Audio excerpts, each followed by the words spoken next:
रामकुमारी झाँक्रीहरू जसरी बोल्दैछन् हामीले बोल्नका लागि जन्मेका हौ बोल्नका लागि जन्मेका हुन् भनेदेखि यो यही दलभित्रका कुकृतिहरूको बारेमा किन उनको मुख खोल्दैन बुझो लाग्छ।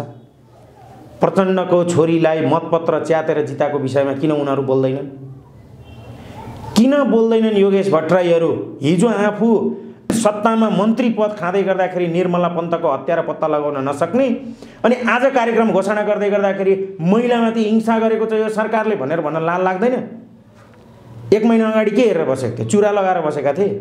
प्रचण्डको गल्ती उजागर गर्ने कसले हो? शेरबहादुर देउवा व्हाइट बडीमा मुछिँदै गर्दाखेरि गगन थापाको बोली किन चुप भयो? आज आएर ठुलो कुरा गरेर हुन्छ? आफू स्वास्थ्य मन्त्री हुँदै गर्दा गोविन्द केसीको माग किन पुरा गर्न नसकेको? आफू स्वास्थ्य मन्त्री भएर छोड्ने बित्तिकै गोविन्द केसीको माग पुरा गर्न सकेन केपी ओलीले भनेर भन्न उसलाई नैतिक रूपमा दिन्छ? विद्यादेवी भण्डारीलाई सेतो साडी लगाएर घुमाएको विषय अहिले ल्याउने विषय हो। हिजै त्यति बेला विरोध गर्नु पर्थ्यो नि। हिजो त्यति बेला विरोध नगर्ने, कसैले पनि त्यसलाई राजनीतिक फाइदाको रूपमा प्रयोग गर्ने अनि आज आएर चाहिँ त्यही विषयलाई उठाएर के गर्ने त भन्दा अनि कसैको नारीको अस्मितामाथि प्रहार गर्ने, यो पनि कुनै राजनीतिक कर्मीले गर्ने काम हो? यो देशको सबैभन्दा ठुलो भ्रष्टाचारी माधव नेपाल होइन? बालवाटार काण्डमा उसको मुद्दा छैन अझै? यो देशको सबैभन्दा ठुलो भ्रष्टाचारी शेरबहादुर देउवा होइन? केपी ओली होइन? यिनीहरू नै होइन भ्रष्टाचारीका संरक्षक? ल्याइएको र लादिएको एजेन्डा र ल्याइएको व्यवस्थाले काहीँ काम गर्छ? रामकुमारी झाँक्रीले एक्लै लडेर ल्याएको हो? प्रचण्डले एक्लै लडेर ल्याएको हो? किन आएनन् त त्यति मान्छे?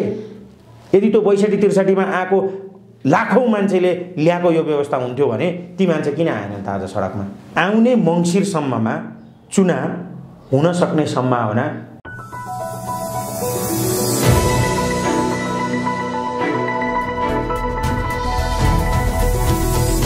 हिमाल अनलाइन टिभी। नेपालको राजनीतिमा यति बेला देखिएको सङ्कट र अब यस प्रकारको सङ्कटले वास्तवमा नेपाली नागरिकको भविष्य कतातिर लैजाला, आम नागरिकको चासो र चिन्ताको विषय बनेको छ। आज हामी यी समग्र विषयमा सामाजिक अभियन्ता सागर खड्कासँग कुराकानी गर्दैछौँ। खड्काजी, स्वागत छ यहाँलाई। हस्, नमस्ते। अहिलेको राजनीतिक परिस्थितिलाई लिएर धेरै खालका व्यक्तिहरूसँग कुराकानी गरिसकेका छौँ। तपाईँले अब यो राजनीति कसरी अघि बढ्ला के होला, कसरी हेरिरहनु भएको छ? प्रश्नको लागि धेरै धेरै धन्यवाद। अहिलेको वर्तमान राजनीति चाहिँ मैले देख्दै गर्दा द्वन्द्वको स्थितिमा गइरहेको देख्छु र तत्कालीन रुलिङ पार्टी नै जो सत्तामा छ त्यही पार्टी नै विभक्त भएको र त्यही विभक्त भएको पार्टीको कारणले गर्दाखेरि अहिलेको वर्तमान व्यवस्था, अहिलेका वर्तमान नेता र अहिलेको वर्तमान नेताहरूले गरिरहेको राजनीति अत्यन्तै सङ्कटको स्थितिमा छ र यसले नेताहरूको हार त अवश्य नै छ। नेताहरू लगभग समाप्तको स्थितिमा पुग्छन् नै, किनभने उनीहरूको गन्तव्य नै कतातिर छ त भन्दा अन्त्यको दिशातिर छ। नेताहरू हार्दै गर्दा कतै मुलुकले पनि त हार्ने होइन, वास्तवमा हामीले देशै पो हार्ने हौँ कि भन्ने परिस्थितिसम्म पुग्ने हो कि भन्ने आकलन मलाई लाग्छ। र अहिले देख्दै गर्दा एउटै पार्टीभित्रको झगडाको कारणले गर्दाखेरि यो झगडा चाहिँ तानिँदै भोलि गएर प्रतिपक्ष काङ्ग्रेसमा पनि यही नै सरकार सत्ता पक्षकै झगडा चाहिँ तानिएर काङ्ग्रेसमा पनि र मधेसवादी दलमा पनि गएर फुटको स्थिति सिर्जना गर्दछ जस्तो आकलन देखिन्छ। र बाबुराम भट्टराईको मधेसवादी दलमा पनि केही बाबुराम पक्षपट्टि माधव नेपाल र के प्रचण्डप्रति र केही मधेसीहरू के नेताहरू चाहिँ केपी ओलीप्रति बढी झुकाव राखेको देख्दै गर्दा त्यो दलमा पनि केही न केही फाटोको स्थिति आउँदैछ भन्ने देखिन्छ। र फेरि नेपाली काङ्ग्रेसभित्र पनि देउवाको एउटा बोली र रामचन्द्रको एउटा बोली, यो स्थितिले गर्दाखेरि नेपाली काङ्ग्रेसभित्रको पनि अन्तर्द्वन्द्व र देशमा देखिएका ठुला दलहरू बिचको यो अन्तर्द्वन्द्वले देशलाई चाहिँ कहीँ न कहीँ राजनीतिक दुर्घटनातिर लिएर जाँदैछ र त्यो राजनीतिक दुर्घटनाको कारणले गर्दा नेताहरूको भविष्य त समाप्त हुन्छ नै, तर त्यो भविष्य चाहिँ देशको भविष्य नै समाप्त हुने गरिकन पनि लान सक्छन् कि भन्ने स्थितिसम्म पुग्न सक्छ कि जस्तो लाग्छ। त्यस कारणले हामीले सरसर्ती निहाल्दै गर्दाखेरि नेपाली जनतालाई पटक पटक हामीले आग्रह गरेको कुरा के त भन्दा नेता र दलहरूले गरेको गल्ती अति भयो। दलभित्रका सिद्धान्त र वादले तपाईँ हामी नेपालीहरूलाई विभक्त गर्ने कामभन्दा बाहेक केही पनि गरेन। वास्तवमा बहुदलीय प्रजातन्त्र नेपालको लागि सुहाउँदो व्यवस्था थियो कि थिएन, वास्तवमा संसदीय व्यवस्था नेपालको लागि सुहाउँदो व्यवस्था थियो कि थिएन भन्ने कुराको डिबेट गर्नुपर्ने बेला आयो। त्यसकारणले गर्दाखेरि अहिलेको वर्तमान व्यवस्था त कुनै पनि हालतमा नेपाल सुहाउँदो त हुँदै होइन। यदि यो व्यवस्था ठिक हुन्थ्यो, यो अहिले ल्याएको ६२-६३ को आन्दोलन पछाडि आएको यो जुन सिस्टम लादियो, यो लादिएको जुन व्यवस्था छ, यो व्यवस्थाले त नेपालको राजनीतिलाई गन्तव्यहीन दिशातिर झन् लिएर गएको देखिन्छ।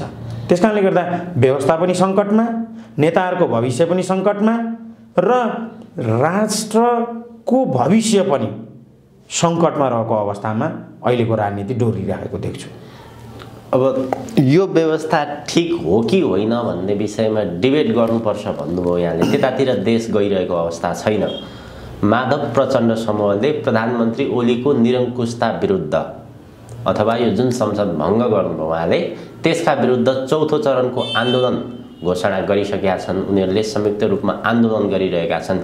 यही बीचमा राजावादी अथवा राज संस्थावादी सङ्घ सङ्गठनहरूले पनि आन्दोलन गर्ने घोषणा गरेका छन्।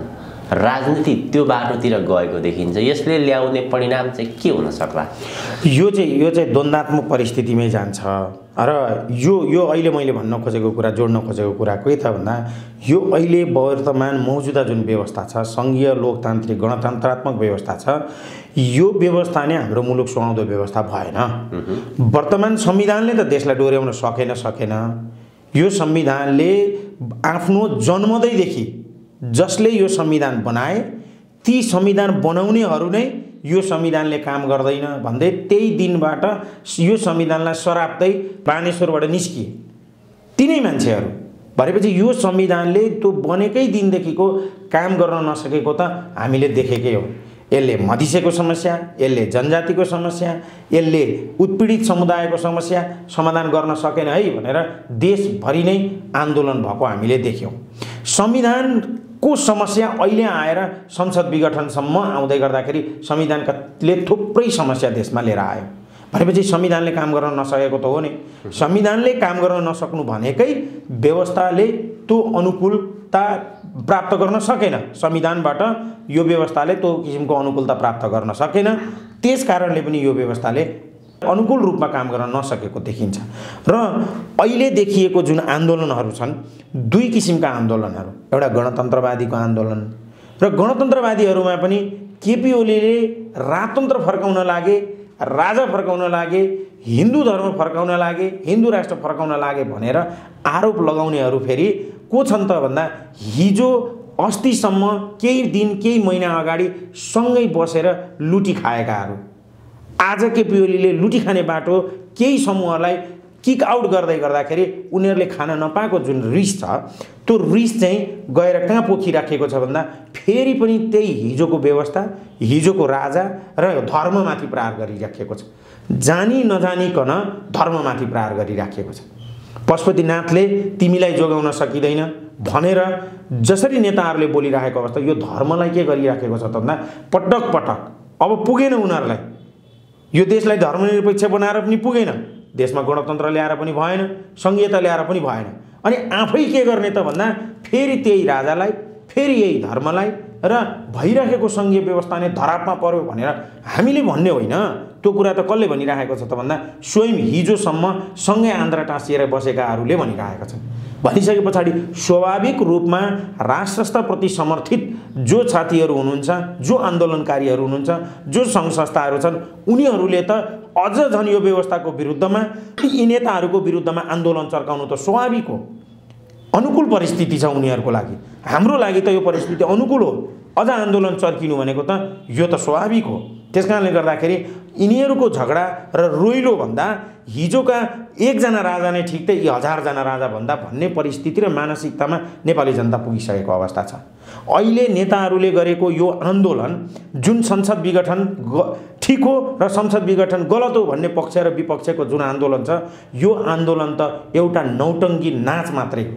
निर्लज्ज भएर यो संसद विघटन ठिक हो र गलत हो भनेर भन्नेहरू यतिसम्म निर्लज्जतामा पुगिसकेका छन् कि आज आएर यो व्यवस्थाको सम्माननीय पदमा बसेको राष्ट्रपतिको बेइज्जत गर्नका लागि त्यही महिलालाई प्रयोग गर्ने, रामकुमारी झाँक्रीहरूलाई प्रयोग गर्ने, उसको विधवा चरित्रप्रति के गर्ने त खिसिट्युरी गर्ने र पटक पटक राष्ट्रपतिमाथि सम्माननीय पद हो, उनीहरूले नै बनाएको पद हो, उनीहरूकै राष्ट्रपति हो, 1 महिना अगाडिसम्म उहाँहरूकै राष्ट्रपति हुनुहुन्थ्यो, उहाँहरूकै दलको उहाँहरूकै गुटको राष्ट्रपति हुनुहुन्थ्यो।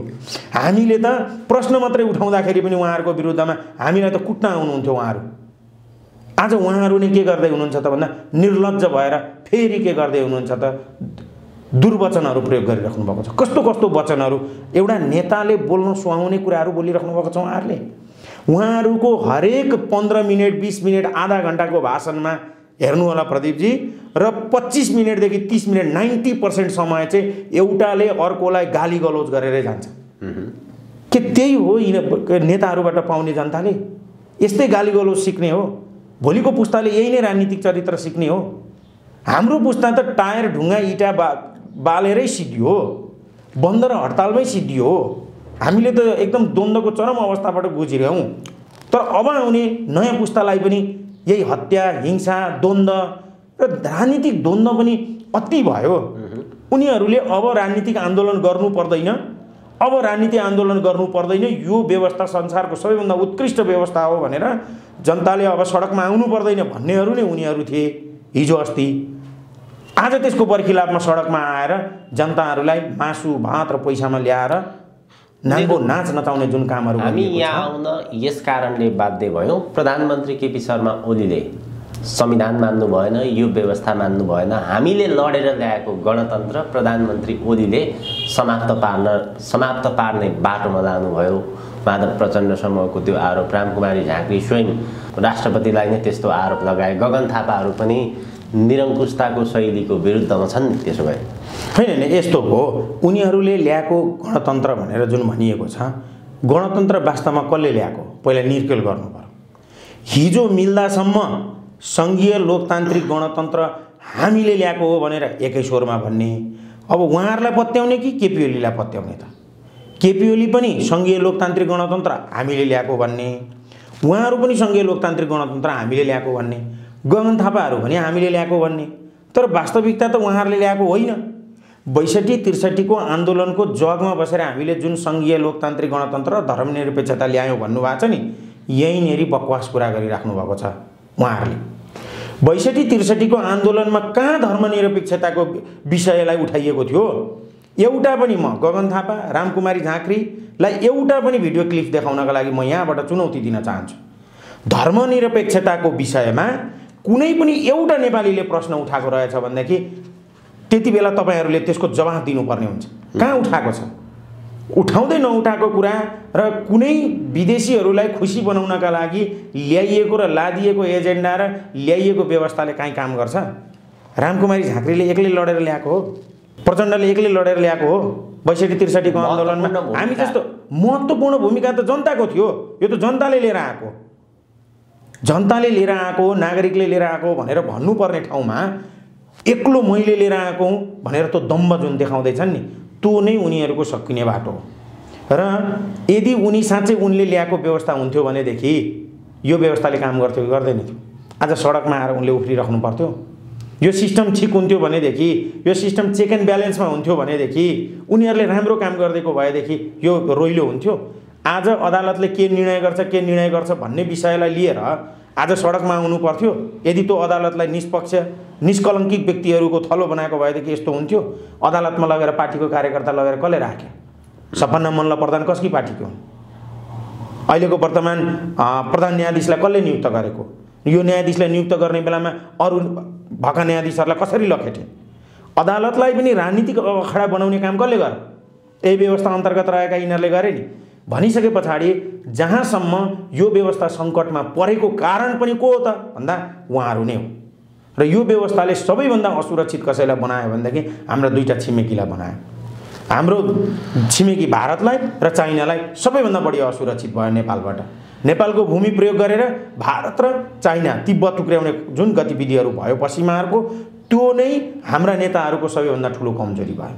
उनीहरूले विदेशीको हस्तक्षेपलाई न रोक्न सके, न उनीहरूले कुनै राजनीतिक दिशा दिएर मुलुकलाई अगाडि बढाउन सके, न उद्योग कल कारखाना खोल्न सके। हरेक दृष्टिकोणबाट देशलाई उपनिवेशवादतिर लिएर जाने काम मात्रै गरियो। त्यस कारणले गर्दाखेरि अहिले भइरहेको सङ्घीय लोकतान्त्रिक गणतन्त्र जसले हामीले ल्यायौँ, मैले ल्याएँ भनेर भनिरहेको छन्, यी सम्पूर्ण कुराहरू चाहिँ बकवास कुराहरू हुन् र यो जनताले ल्याएको व्यवस्था हुन्थ्यो र जनताको अपनत्व हुन्थ्यो भने यो अवस्था हुँदैन थियो। यदि जनताले ल्याएको भए आज सडकमा 10औं 20औं लाख 50औं लाख जनता सडकमा आउँथ्यो। 62-63 का आन्दोलनका जनताहरू कहाँ गए त अहिले? किन आएनन् त त्यति मान्छे? यदि त्यो 62-63 मा आएको लाखौं मान्छेले ल्याएको यो व्यवस्था हुन्थ्यो भने ती मान्छे किन आएनन् त आज सडकमा? यहाँ प्रश्न छ नि। 62-63 को आन्दोलनमा त मान्छे आयो। तर प्रधानमन्त्री केपी शर्मा ओली समूहको 23 गतेको आम सभा र 28 गतेको प्रचण्ड मानव समूहको शक्ति प्रदर्शनमा त्यो खालको जनताहरू त देखिन्थे नि त्यहाँ नै? होइन, त्यहाँ जनता देखिँदैन थियो। त्यहाँ केही मान्छेलाई ललाइ फकाइ गरेर काठमाडौँ घुम्न जानुपर्छ, पशुपति घुम्न जानुपर्छ भनेर ल्याइएको भन्दा बाहेक छैन। उहाँहरूको जनसङ्ख्या भनेको त त्यहाँनिर आएको 2-4 हजार भन्दा बाहेक होइन। अरू बाँकी सबै करोडौँ रुपियाँ खर्च गरेर बसका बस मान्छे ओसारेर ल्याइएको छ। यही त नियत खराब छ र जनतालाई भेडा बनाउने काम भन्दा बाहेक त उहाँहरूले के गर्नुभएको छ र? जनतालाई जनताको नाममा बेवकुफ बनाउनका लागि उहाँहरूभन्दा कोही सिपालु छ? जनता सचेत हुनु पर्यो। नेताहरूले दिएको एक छाक भातमा उहाँहरू आफ्नो भविष्य त बर्बाद गरिराख्नु भएको छ। आफूभन्दा पछाडिका भावी पुस्ताहरूको भविष्य पनि अन्धकारमय जीवनमा मसान घाटमा लिएर जाँदै हुनुहुन्छ।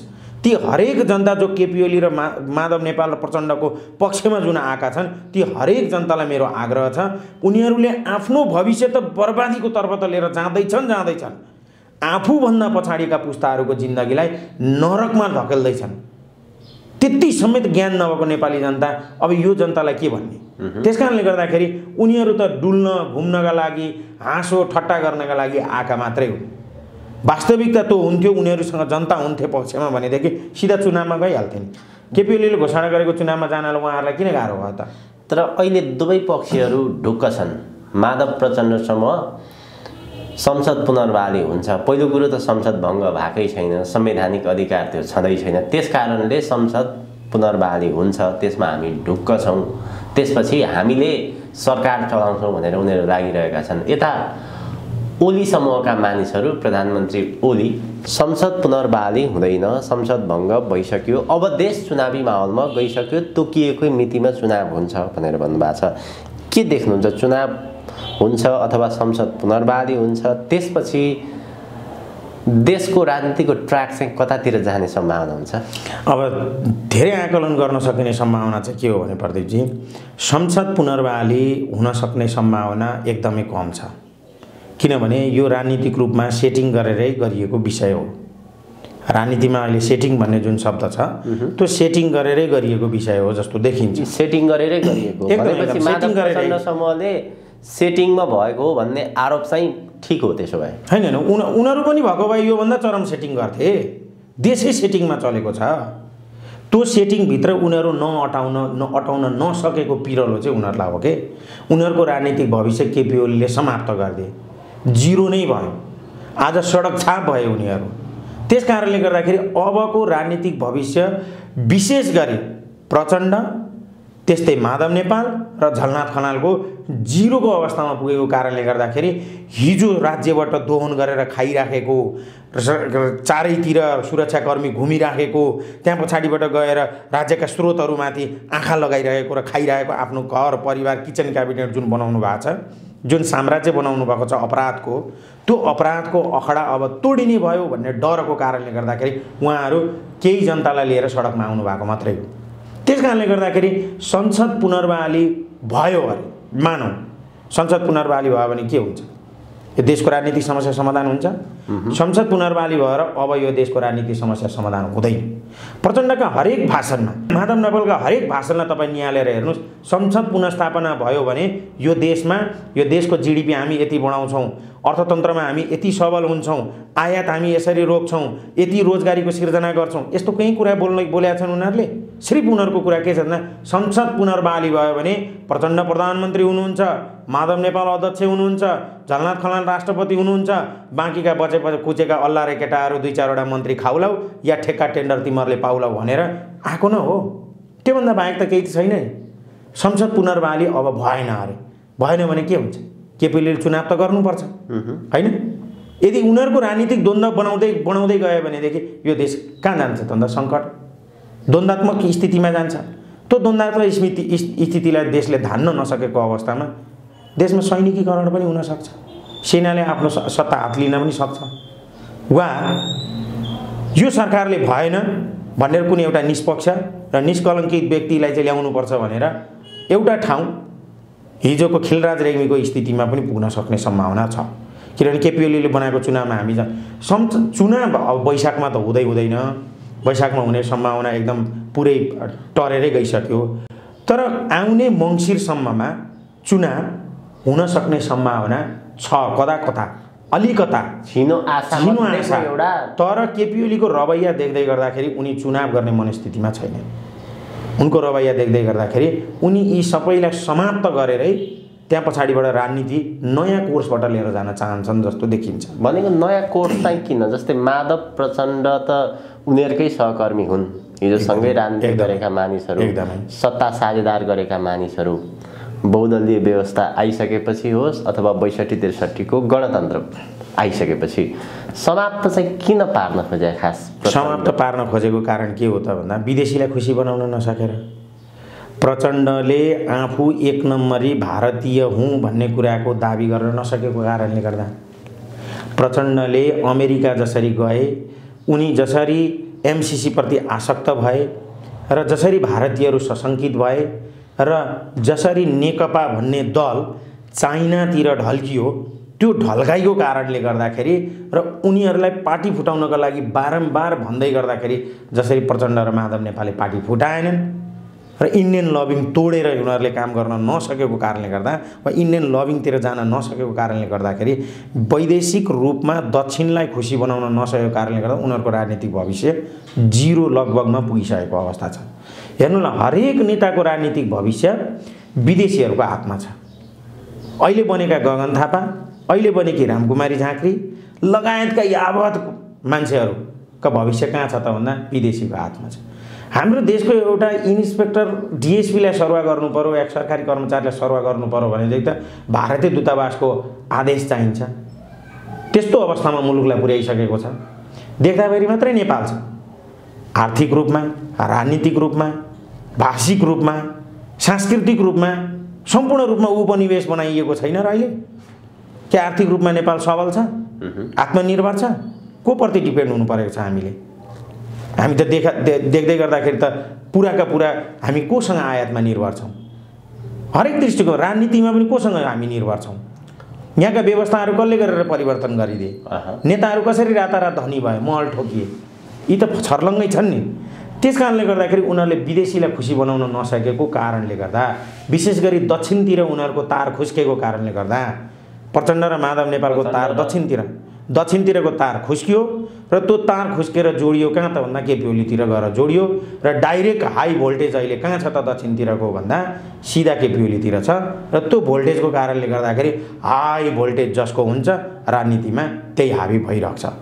यो स्थिति भएको छ र रामकुमारी झाँक्रीहरू जसरी बोल्दैछन्, हामीले बोल्नका लागि जन्मेका हौँ बोल्नका लागि जन्मेका हुन् भनेदेखि यो यही दलभित्रका कुकृतिहरूको बारेमा किन उनको मुख खोल्दैन बुझो लाग्छ? प्रचण्डको छोरीलाई मतपत्र च्यातेर जिताएको विषयमा किन उनीहरू बोल्दैनन्? किन बोल्दैनन् योगेश भट्टराईहरू?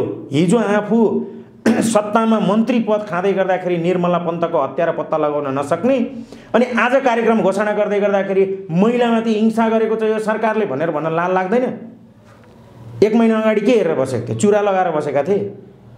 यस्तो खालको गलत प्रवृत्ति जुन यो देशमा चलिरहेको छ यो एकदम बकवास हो। हिजो योगेश भट्टराईले नेपालगञ्जबाट काठमाडौँ आउने प्लेन 1 घण्टा रोक्दै गर्दाखेरि विरोध गर्ने त हामी हो नि, त्यसमा त म थिएँ नि। त्यसको विरोध गर्दै गर्दाखेरि उनीहरूले हामीलाई कुट्नको लागि पत्रकार सम्मेलनमा केटा पठाएको हो केही नै हो केश भट्टराईले। त्यो त गलत थियो नि। गलत जसले सुकै गरोस्। हामी त राजा ज्ञानेन्द्रले गलत गरेका छन् भने पनि त्यो गलत पनि गलत हो भनिरहेको छौँ। तर उनीहरू सक्छन्। प्रचण्डको गल्ती उजागर गर्ने कसले हो? शेरबहादुर देउवा व्हाइट बडीमा मुछिँदै गर्दाखेरि गगन थापाको बोली किन चुप भयो? आज आएर ठुलो कुरा गरेर हुन्छ? आफू स्वास्थ्य मन्त्री हुँदै गर्दा गोविन्द केसीको माग किन पुरा गर्न नसकेको? आफू स्वास्थ्य मन्त्री भएर छोड्ने बित्तिकै गोविन्द केसीको माग पुरा गर्न सकेन केपी ओलीले भनेर भन्न उसलाई नैतिक रूपमा दिन्छ? र नैतिकता राखेर अलिकति बोल्ने बानी गरौँ। राजनीतिक कर्मीले राजनीतिक विषय बोल्ने हो। विद्यादेवी भण्डारीलाई सेतो साडी लगाएर घुमाएको विषय अहिले ल्याउने विषय हो। हिजै त्यति बेला विरोध गर्नु पर्थ्यो नि। हिजो त्यति बेला विरोध नगर्ने, कसैले पनि त्यसलाई राजनीतिक फाइदाको रूपमा प्रयोग गर्ने, अनि आज आएर चाहिँ त्यही विषयलाई उठाएर के गर्ने त भन्दा अनि कसैको नारीको अस्मितामाथि प्रहार गर्ने, यो पनि कुनै राजनीतिक कर्मीले गर्ने काम हो। त्यस कारणले गर्दाखेरि अहिले देखिएका हरेक राजनीतिक कर्मीहरूको नैतिक पतन, यो नैतिक पतनको स्थिति कहाँसम्म पुग्छ थाहा छैन। तर नैतिकता भएका कोही पनि राजनीतिमा भएन। एउटा कुनै पनि नेतालाई आदर्श मानेर राजनीतिमा आओस् युवा भन्ने खालको नेता कोही पनि छैन। हिजोको दिनमा गणेश मान, हिजोको दिनमा सुशील कोइराला, हिजोको दिनमा कृष्ण प्रसाद भट्टराई, बीपी कोइराला, मनमोहन अधिकारी, त्यस्तै मदन भण्डारीलाई आदर्श मानेर लहरका लहर जसरी मान्छे हिँड्थे, अहिले त्यस्तो व्यक्ति कहाँ छन् देखाइदिनुहोस् त। एकजना पनि त्यस्तो व्यक्ति छैन, या छ भने त्यसलाई ओझेलमा पारिन्छ। तर दाबी गर्छन् नि माधव प्रचण्ड समूह, हाम्रो पछाडि लाखौँ जनता छन्, लाखौँ जनता आउँछन् र फेरि पनि संसद पुनर्वाली हुन्छ, हामीले जित्छौँ। संसद पुनर्वाली हुने या नहुने भन्ने विषय प्रदीपजी अदालतको हातमा छ। अदालतको विषय छ। अदालतको विषयलाई लिएर हामीले जहाँसम्म टिका टिप्पणी गर्नु पनि उपयुक्त हुँदैन। अदालतले पुनर्वाली गरिदिए उनीहरू नै द्वन्द्वमा जान्छन्, अदालतले पुनर्वाली नगरे पनि उनीहरू नै द्वन्द्वमा जान्छन्। तर नेपाली जनताले पाउने चाहिँ के हो? 3 वर्षसम्म संसद भयो त। कोरोना जस्तो महासङ्कटमा पनि 1 वर्षसम्म उनीहरू लडाइँ गरेर बसे होइन बालुवाटारमा? के भयो त? केही भयो? कुनै एउटा पूर्व पश्चिम राजमार्ग जस्तो राजमार्ग बनौ, बन्द रहेका 42वटा उद्योग हिजो राजाहरूले खुल्यो, बन्द भएको। राजाले छोडेर जाँदाखेरि 30-32वटा प्लेन छोडेर गएका थिए पञ्चायतमा। आज त्यो प्लेन 2टा छैन। कहाँ गयो त बाँकी प्लेन? त्यो फिर्ता आयो, टल्ली बस बनो। यी यावत कुराहरू जनताको आम समस्या यसले समाधान गर्दै गर्दैन। व्यवस्था फेरियो, नेता र अवस्था फेरिएन, पात्रहरू फेरिएन। त्यसकारणले अबको आन्दोलन नेता विरुद्धको आन्दोलन हुनुपर्छ, हाम्रो नेतृत्व विरुद्धको आन्दोलन हुनुपर्छ। त्यो नेतृत्वले ल्याएको गलत व्यवस्थाको विरुद्धमा अब आन्दोलन हुनुपर्छ। नत्र भने नेपाली जनताले नरकमय जिन्दगी बिताउनुपर्छ। हामीले चित्रमा, फिल्ममा, सामाजिक सञ्जालमा जसरी सोमालियाका नागरिकहरू चाहिँ खान नपाएर हाड र छाला मात्रै भएको स्थिति छ नि, त्यही स्थितिमा हाम्रो नेताहरूले हामीलाई पुर्याइदिन्छन्। अहिले पनि स्थिति त्यही छ। 80 लाख युवालाई बेच्ने को? के दोष थियो त 80 लाख युवाको बेचिनुमा? अरबको खाडीमा गएर 45 डिग्रीको तापक्रममा गएर काम गर्ने त्यसको दोष हो? नेताहरूको अकर्मण्य नेता हो कि होइन? यिनीहरूको सुख सहेल, यिनीहरूका छोरा नाति, यिनीहरूकै बुहारी, यिनीहरूकै गर्लफ्रेन्डलाई पोस्नका लागि विदेशमा बस्दिनुपर्ने नेपालीले यो अवस्थामा पुर्याउने त उनीहरू नै हो। त्यस कारणले यो समग्र समस्याको समाधानका लागि दलहरूले गरेको दलको जुन गल्ती छ, अब पनि दलकै हातमा सत्ता पुग्यो भने संसद पुनर्वाली भनेको के हो भन्दा भ्रष्टहरूको पुनर्वाली हो। यो देशको सबैभन्दा ठुलो भ्रष्टाचारी पुष्पकमल दाहाल हो कि होइन? पहिले हामी छानबिन गरौँ न उसको सम्पत्ति, क्यान्टोनमेन्टमा उसले खाएको छ कि छैन, हिजो जङ्गल लुट्दाखेरिको पैसा कहाँ लग्यो, छानबिन गरौँ न। यो देशको सबैभन्दा ठुलो भ्रष्टाचारी माधव नेपाल होइन? बालुवाटार काण्डमा उसको मुद्दा छैन अझै? यो देशको सबैभन्दा ठुलो भ्रष्टाचारी शेरबहादुर देउवा होइन? केपी ओली होइन? यिनीहरू नै होइन भ्रष्टाचारीका संरक्षक? त्यस कारणले गर्दा जबसम्म यिनीहरूका विरुद्धमा नेपाली जनता उत्रिँदैन तबसम्म नेपालले न राजनीतिक रूपमा, न आर्थिक रूपमा, न सामाजिक रूपमा कहीँ पनि छलाङ लगाउन सक्दैन। त्यसैले नयाँ फेस आउनु पर्यो, नयाँ युवा आउनु पर्यो। व्यवस्था गौण कुरो हो। साउदी अरबमा निरङ्कुश व्यवस्था छ, राजा छन्, त्यहाँ विकास चरम छ। दुबईमा, मलेसियामा, कतारमा हेर्नुहोस् त, हाम्रो जस्तो व्यवस्था छ कतारमा? त्यहाँ बोल्न पाइन्छ यहाँको जस्तो? यहाँ बोल्नुलाई ठुलो कुरा ठान्यो, तर कतार विश्वको सबैभन्दा बढी पर क्यापिटा इन्कम हुने देशका नागरिकहरू हुन् उनीहरू। कसरी सम्भव भयो? उनीहरूले विकासलाई फोकस गरे, हामीले केलाई फोकस गर्यौँ? घुसलाई, भ्रष्टाचारलाई, खालि व्यवस्था परिवर्तन गर्ने, खालि संविधान परिवर्तन गर्ने भन्दा बाहेक नेताहरूले कामै गरेन। र अहिले आएको संविधान त यस्तो ल्याइदियो कि घरको न घाटको, चलाउँ चल्दैन, फ्याक्न मिल्दैन। अब यो व्यवस्था, यो संविधान नचल्ने अवस्थामा पुगिसक्यो, काम गर्दैन। अब संविधान त नचल्ने अवस्थामा त उनीहरूले नै पुर्यायो नि। संविधान चल्ने अवस्थामा हुन्थ्यो भने त सिस्टमले काम गर्थ्यो, अर्को सिस्टममा गइहाल्थ्यो नि। सिस्टम मान्थे भनेदेखि त अदालतको निर्णयलाई पर्खिहाल्थ्यो नि। उनीहरूलाई पनि के छ त अदालत पनि उनीहरूको होइन भन्ने छ नि त। अदालत निष्पक्ष होइन भन्ने कुरोको प्रमाणित त अहिले आएको माधव नेपाल र प्रचण्डको समूहले प्रमाणित गरेन भनेको। माधव प्रचण्ड समूह सडकमा उठेर अब कुनै अर्थ छैन, कुनै अर्थ छैन। सडकबाट संसद पुनर्बहाली हुने हो र? यो त अदालतको विषय हो नि। अदालतले पुनर्बहाली गर्ने हो नि। सडकमा दिन रात लाखौँ मान्छे कराए पनि कसले पुनर्बहाली गर्ने? केपीले पुनर्बहाली गर्दैन। पुनर्बहाली गर्ने निकाय को हो त? अदालत हो। अदालतले के निर्णय गर्छ भन्ने त पर्खिनु त पर्यो नि। हिजो हामीले कुनै पनि विषय बोल्दै गर्दा तपाईँ अख्तियार जानुहोस् न, अदालतमा गएर मुद्दा हाल्नुहोस् न भन्ने यिनीहरू नै होइन नेताहरू। अरूलाई चाहिँ भन्ने अनि आफ्नो कुरा चाहिँ नहेर्ने, आफूतिर औँला ठाडो नबनाउनु। उनीहरूले गर्दा सत्कार, हामीले गर्दा बलात्कार। आफैले बनाएको संविधान आफैले नमान्ने। हो, आफैले नमान्ने। अदालतलाई त मान्नुपर्छ नि। भनेपछि अदालत पनि निष्पक्ष छैन। अदालत पनि राजनीतिक पार्टीको क्याडर्सहरू लगेर भर्ती गराइसके पछाडि त्यहाँबाट आउँदैन। राज संस्थावादी सङ्घ सङ्गठनको अभियान कहाँ पुग्यो, के गरिरहेछ? वास्तवमा राज संस्थावादीभित्र नेतृत्व गर्ने मान्छे देख्नु भएको छ? के होला पछि फेरि यही दलहरूको जस्तो सकिन्न फेरि? होइन, त्यो एकदम त्यो अवस्था तपाईँले भन्नुभएको आकलन एकदम सही हो। राज संस्थाप्रति समर्थित र जो राष्ट्रवादी आफूलाई भन्छन्, जो हिन्दूवादी भन्छन्, उनीहरूले पनि यो बेलामा सम्हालिएर गएनन् र आफ्नो एकताको सन्देश जनताहरूमा दिन सकेनन् भने उनीहरूको पनि काम छैन। जनतालाई अल्मल्याउन पाइँदैन। आफू चाहिँ टुक्रा टुक्रा हुने, 100वटा झुन्डामा हुने, नेकपा फुटो कि फुटेन भनेर बढी चासो गर्न उनीहरूलाई नैतिक रूपमा सुहाउँदैन। नेकपा दुई टुक्रा भयो कि माधव नेपालले के भने कि प्रचण्डले के भने केपीले के भने भनेर चासो दिने हो र राज संस्था समर्थितहरूले, व्यवस्थाको विरोधीहरूले? यसलाई त के गर्ने हो? टेकेर अगाडि बढ्ने हो, आफू अनुकूलताको काम गर्ने हो र सबैजना एउटा गोलमेचमा बसेर एउटा नेतृत्वको निर्माण गर्ने हो। राज संस्था समर्थितहरूको एउटा कमजोरी के छ भने उनीहरू नेतृत्व बनाउनै चाहँदैनन्, नेता बनाउनै मन पराउँदैनन्, अनुशासनमा बस्दैनन्, उदण्ड स्वभाव देखाउँछन्, सिद्धान्तको प्रतिपादन गर्दैनन्। उनीहरू के गर्छन्? राजा आऊ देश बचाऊ भन्ने नारा भन्दा बाहेक त्यहाँ पछाडि के भनौँ भने कसैलाई थाहा छैन। यस्तो तरिकाले त राजा आऊ देश बचाऊ भनेर त राजा आउने पनि होइन, राजाले देश बचाउने पनि होइन। राजा त एउटा शासकीय व्यवस्था अन्तर्गत रहने नै हुन्। कस्तो खालको राजा भन्ने विषय नै हो। राजाले शासन गर्ने कि राजाले शासन नगर्ने कि, राजा संवैधानिक हैसियतमा बस्ने कि, बेलायती मोडलमा बस्ने कि, जापानको मोडलमा बस्ने कि भन्ने कुरा त एउटा शासकीय मोडल न हो। त्यो त जनताले तय गर्ने विषय हो नि। र त्यो विषय ल्याउनका लागि त कम्तीमा पनि यो लाइनका मान्छेहरू त एक ठाउँमा आउनुपर्छ नि। हामीले 3 वर्षदेखि प्रयास गऱ्यौँ, जहाँसम्म मलाई लाग्छ राजावादीहरू कोही पनि एउटै किताबमा आउन सक्दैनन्। तर विचार भएका केही मान्छेहरू है, जसले विचार दिन्छन्, राजा पनि यो देशको एउटा शक्ति हो है भन्ने कुरा जसले बुझेका छन्, तिनीहरूको बिचमा मेल भएर जनताका सामुमा अब हामी नयाँ फेसहरू आउँछौँ है राज्य चलाउनका लागि। राज्य चलाउँदा हामी के गर्छौँ त? कस्तो खालको राज्य प्रणाली ल्याउँछौँ त? कस्तो खालको शासकीय प्रणाली ल्याउँछौँ त? आर्थिक रूपमा कसरी विकास गर्छौँ? धर्मको कुरालाई कसरी व्यवस्थापन गर्छौँ? सामाजिक कुरालाई कसरी व्यवस्था गर्छौँ? सामाजिक न्यायको कुरालाई कसरी व्यवस्थापन गर्छौँ? सीमाहरूलाई कसरी हामी व्यवस्थित बनाउँछौँ? यी यावत विषयहरूका प्रश्नहरू जुन छन् तिनलाई खुलेर जनताका सामुमा लिएर जान सक्ने शक्तिहरूको मेलबाट नै यो शक्ति अझ दह्रो हुन्छ। र यो शक्तिलाई अझ दह्रो बनाउनका लागि पर्सि फागुन 8 गते जुन एउटा प्रयास हुँदैछ कार्यक्रमको, फागुन 8 गते उपत्यकावासीको नाममा साथीहरूले कार्यक्रम गरेका छौँ।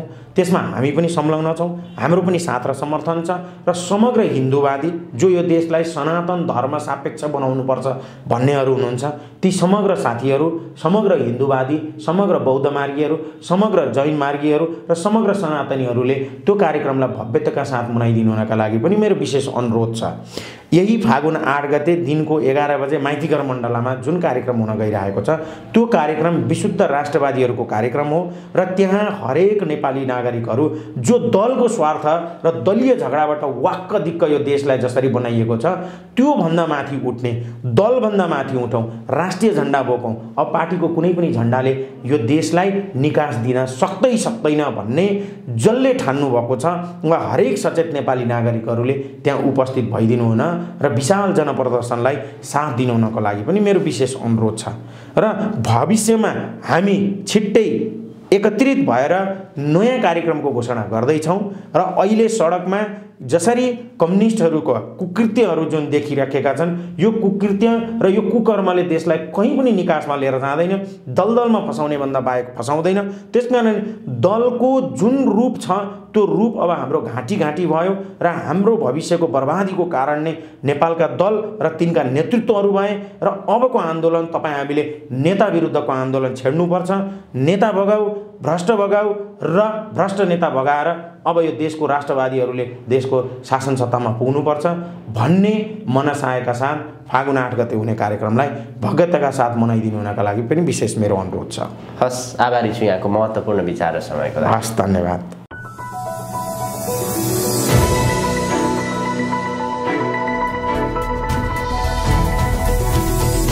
हिमाल अनलाइन टिभी।